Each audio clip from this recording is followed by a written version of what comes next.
Wiper voice YouTube channel நேயர்கள் அனைவருக்கும் வணக்கம். இன்றைக்கி ஒரு முக்கியமான டாபிக் பற்றி பேசுகிறதுக்கு நம்மளோட ஸ்டுடியோவுக்கு அரசியல் வல்லுநர், அரசியல் விமர்சகர் அண்ணன் ராஜ்கவன் வந்திருக்காங்க. அண்ணா வணக்கம். வணக்கம்.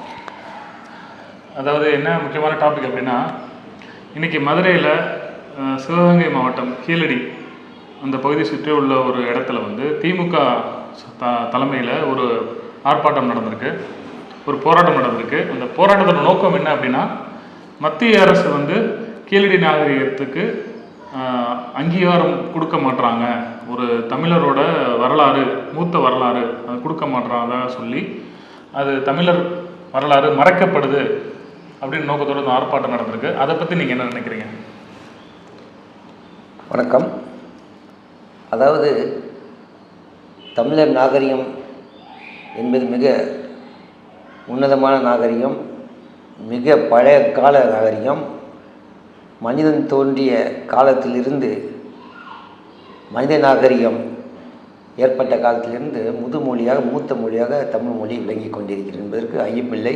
அதுக்கு உலகில் போதுமான தரவுகள், சான்றுகள் நிறைய இருக்கின்றன. அனைத்து மொழி அறிஞர்களும் அதை ஏற்றுக்கொண்டு விட்டார்கள்.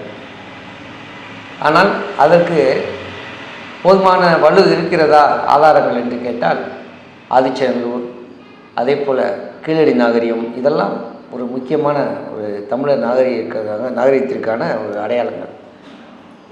இதை மத்திய அரசு போதுமான ஆதாரங்கள் இல்லை என்று அங்கீகரிக்க மறுக்கிறது என்றால், அவர்கள் எதிர்பார்ப்பது என்னவென்றால், இன்று நடக்கும் பாரதிய ஜனதா கட்சியினுடைய ஆட்சி என்பது அது தமிழர்களுக்கான ஆட்சி கிடையாது. அது அவர்கள் இன்னும் சொல்லப்போனால் ஆரியர்களுக்கான ஆட்சி.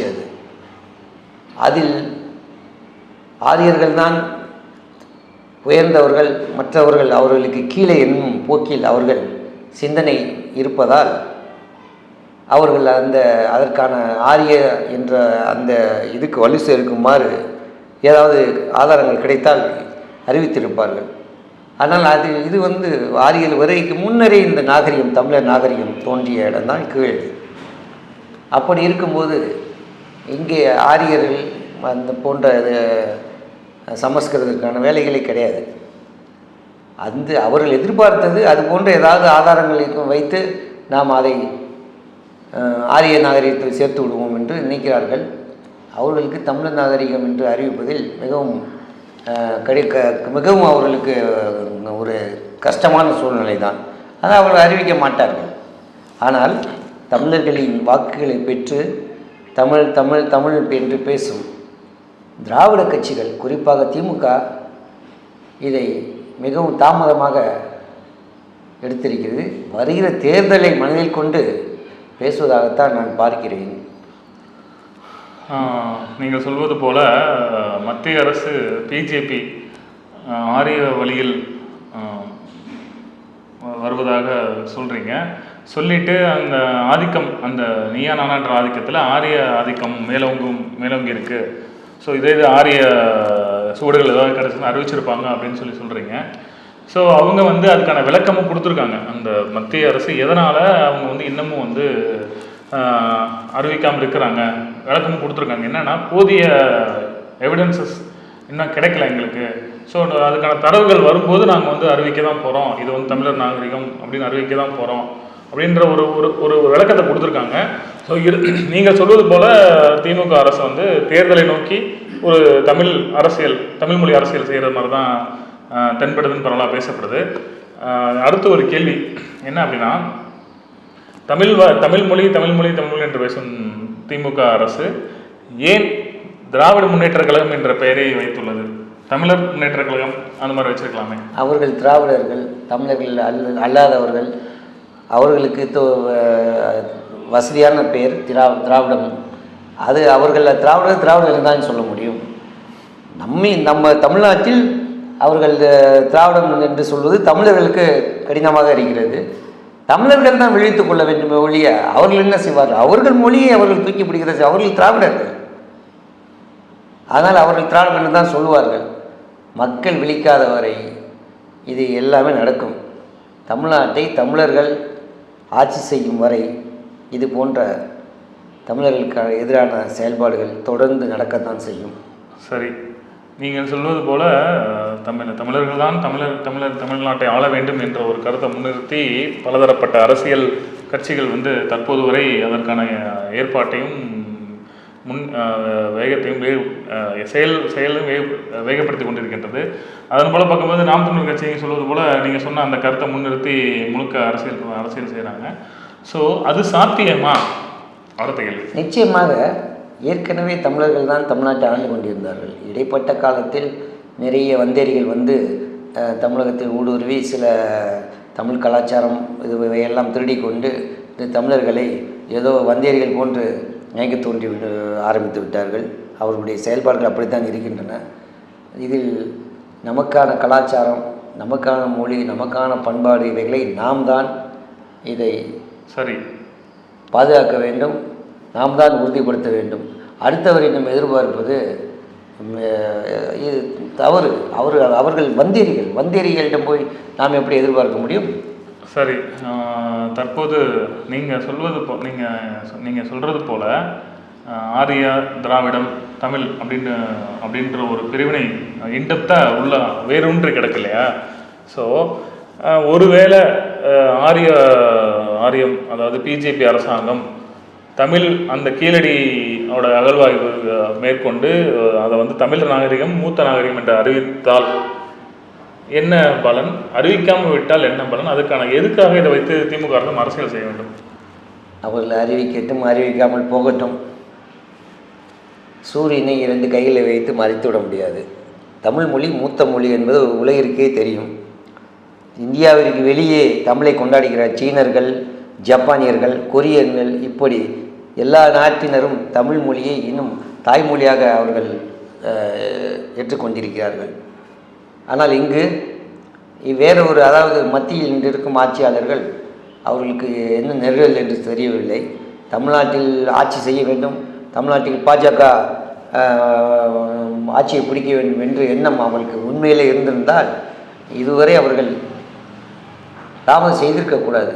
சரி, சமீப காலமாக ஒரு இஷ்யூஸ் பார்த்துருப்பீங்க. நடிகர் கமலஹாசன், மக்கள் நீதி மைய கமலஹாசன் வந்து தமிழிலிருந்து தோன்றியதான் பிற மொழிகள் அப்படின்னு சொல்கிற ஒரு சர்ச்சைக்கான ஒரு கருத்து அவர் சொல்கிற கருத்து வந்து சர்ச்சைக்குள்ளாகுது.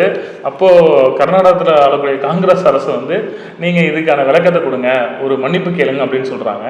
ஸோ அதுக்கு வந்து இன்ன வரையும் அவர் வந்து விளக்கம் கொடுக்கல, மன்னிப்பு கேட்க முடியாதுன்னு சொல்லிட்டாரு. ஸோ இது எப்படி நீங்கள் பார்க்குறீங்க? இந்த மாதிரி மொழி பிரச்சனைகள் இங்கே வந்து திமுக அரசு காங்கிரஸ் கூட்டணியில் இருக்குது. நீங்கள் சொல்வது போல தமிழர் நாகரிகம் மூத்த நாகரிகம் என்று உணர்ந்திருந்தால் ஏன் அதை அவர்கள் பெரிதுபடுத்த, கர்நாடக அரசு ஏன் பெரிதுபடுத்த வேண்டும்? அதை அக்செப்ட் பண்ணிட்டு அவங்க வந்து மூவ் ஆன் பண்ணியிருக்கலாமே, எதுக்கு அது ஒரு பெரிய ஒரு விவாத பொருளாக எடுத்தாங்க? உங்களுக்கு விளக்கமாக சொல்ல வேண்டும் என்றால், ஒரு காலத்தில் ஒரு குறிப்பிட்ட நிலம் குறிப்பிட்ட பங்காளிகளுக்கு சொந்தமாக இருக்கும். அதில் மூத்த வம்சாவளியினர் இருப்பார்கள்.